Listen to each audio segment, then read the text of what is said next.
এবার সীমান্ত নিরাপত্তা ও সন্ত্রাসবাদ দমন নিয়ে পাকিস্তান ও আফগানিস্তান সম্পর্ক আবারও তীব্র উত্তেজনার মুখে।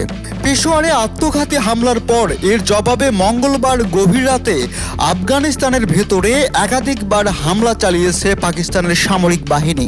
এসব হামলায় প্রাণহানির ঘটনা ঘটেছে। নিহতদের মধ্যে 9 জনেই শিশু বলে দাবি করছে কাবুল প্রশাসন।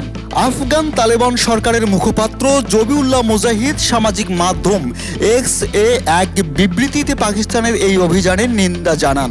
তিনি জানান, মধ্যরাতে খোস্ত প্রদেশের একটি আবাসিক ভবনে হামলা চালানো হয়।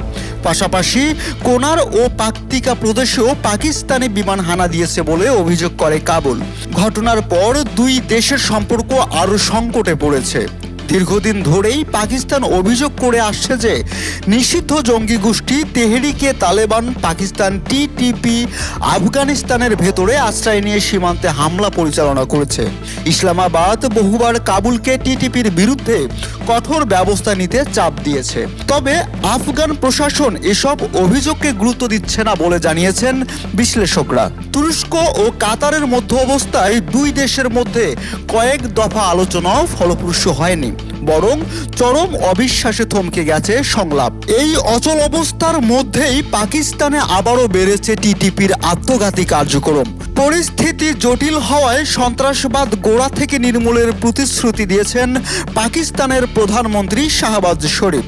রায়হান কিবরিয়া, তিস্তা 24 টিভি।